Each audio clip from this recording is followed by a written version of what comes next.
Bonjour, c'est Cryptoly, j'espère que vous allez bien. Aujourd'hui, on va parler de MAS, MAS, la crypto de la blockchain Masa. Alors je vous en ai déjà parlé, c'est le combo Masa-Dousa,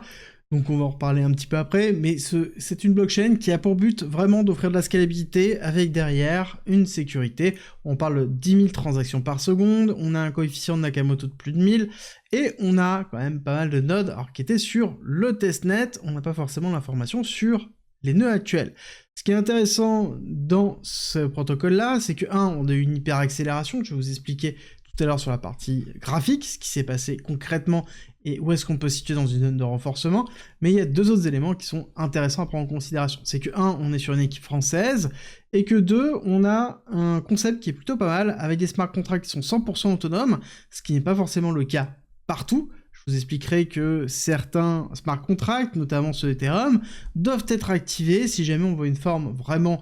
autonome, et c'est pour ça qu'on a par exemple Chainlink qui vient activer certains smart contracts pour pouvoir justement les actionner. Là, ce n'est pas le cas, on a des choses qui peuvent être vraiment totalement autonomes et dans lesquelles on n'a pas d'interaction structurelle. Donc ça, c'est vraiment positif. Ensuite, on va avoir la notion de scalabilité à travers le parallélisme des transactions, donc quelque chose qui à la base était une volonté de développement, notamment Ethereum voulait ça en 2021 en disant que c'était le moyen de pouvoir augmenter la scalabilité d'Ethereum, sauf que ils ont bifurqué de fonctionnement, et on a eu des projets qui sont arrivés avec ça, et Masa est un de ces projets-là, avec du coup 10 000 transactions par seconde, avec une rapidité de finalité d'exécution qui est vraiment bien en fait pour ce type de protocole. À côté, dans cet écosystème, nous avons Dousa qui est le protocole de DEX qui est intégré directement sur Masa. Donc on a une plateforme d'échange, mais avec quand même très peu de volume. On voit la TVL qui est à 789 000 $, donc relativement faible, assez peu de volume, en daily on est à 241 000 $, donc on est dans un protocole qui a besoin encore d'évoluer, vous allez le voir dans quelques instants, bon on va le voir tout de suite, hop, je vais rapatrier ça, mais on est dans une FDV, donc une market cap de 60 millions, donc relativement faible, avec une market cap actuelle de moins de 10 millions $, d'accord? Donc on est dans ici un écosystème qui est somme toute relativement jeune, on voit bien le top, on est 3646e sur Masa, donc c'est une petite market cap, et aussi à côté on a quand même des nouvelles, notamment Goku qui nous partage ici le fait que on va avoir Masa qui va se tourner autour de la liberté d'expression sur les builders et les utilisateurs avec la première blockchain qui peut intégrer des smart contracts entièrement automatisés, ce que je vous expliquais tout à l'heure, et la possibilité d'héberger son site entièrement on-chain pour établir une liberté d'expression et des accès à Internet vraiment libres, sans panne, sans intermédiaire, sans censure. Et on a quand même derrière un projet Layer 1 qui est top 3 sur Certic,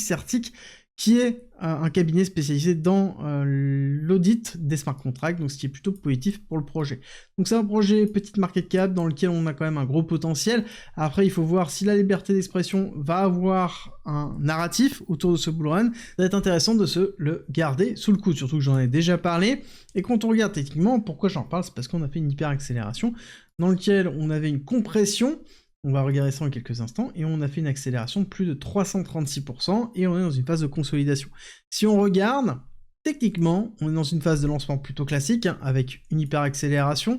et ensuite on a la mise en place d'une courbe en U, d'accord? Pour ceux qui me suivent, vous avez l'habitude de ces courbes en U, et dans cette courbe en U, nous avons la phase d'accumulation, qui ressemble en plus grandement à une phase de compression. Alors, je vais juste nettoyer, hop, on voit bien le lot qui a été posé ici, et ensuite on voit bien une diminution de la taille des bougies et de l'amplitude des bougies, donc très peu de volatilité, et quand on a une compression de la volatilité, ça veut dire qu'on a une compression des liquidités notamment par-dessus, et quand on casse, on voit bien l'accélération. Et si on zoome un petit peu, on va voir qu'on a un petit peu plus que ça, parce que, hop, tac, si on se met comme ça, on voit bien qu'on a fait ici la mise en place de la rupture, avec une accumulation qui était là, on a cassé l'accumulation, on est allé retester, rupture de tous ces tops là, de toute cette liquidité là et de la compression, on fait un retest et ensuite on part, d'accord? Et on part fort, et on voit bien que ça s'est déroulé en quelques jours avec une hyper accélération. L'accélération a eu lieu forcément au niveau de novembre, et on voit que vraiment la grosse accélération c'était le 17 novembre, avec ensuite le 21 novembre, la grosse accélération, avec aussi beaucoup de prise de liquidité. On voit bien cette mèche qui était énorme, dans lequel on a récupéré énormément de liquidité qui a été rachetée, et ensuite on est reparti à la hausse, donc ça c'est positif, ça veut dire qu'on a bien liquidé énormément de monde, là on a eu beaucoup de ventes, beaucoup de profits qui ont été pris, et on voit qu'on est en train de racheter cette partie-là. Quand on regarde le mouvement total qui a eu lieu, et qu'on tire un retracement de Fibonacci, on voit qu'on est à 382,05, donc on est dans la zone de retracement d'extension de Fibonacci plutôt classique, dans lequel ce que l'on attend, c'est ici potentiellement une réaction sur les 0,5 pour repartir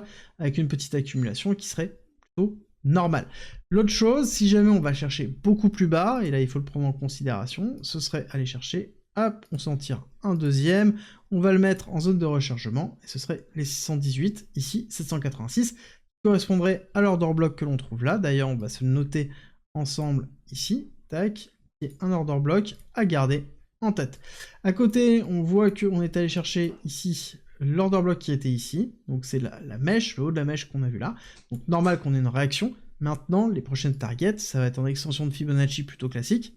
cette accélération sur ce retracement. On a ici l'objectif 1 et 1, 0,17, 0,18, et ensuite on va chercher les 0,26, et ensuite on peut aller chercher beaucoup plus haut sur les extensions suivantes, 0,41, 0,56, on prend en considération qu'on est sur un petit projet, encore une fois très risqué, on l'a bien en tête, on est sur une micro cap, on est sur une toute petite market cap, et dans lequel on peut avoir des gros rendements, mais aussi beaucoup de risques. Et c'est aussi l'idée de ce type de projet, dans lequel on a beaucoup de risques, peu de volume, de l'argent qui est en train d'arriver dessus, mais on a eu des performances, et on peut aller très vite chercher des grosses performances dans une phase d'accélération. Surtout quand on regarde la phase d'accumulation qu'on a eu là. La phase d'accumulation a duré quand même pendant un certain temps, elle a duré hop du 17 juillet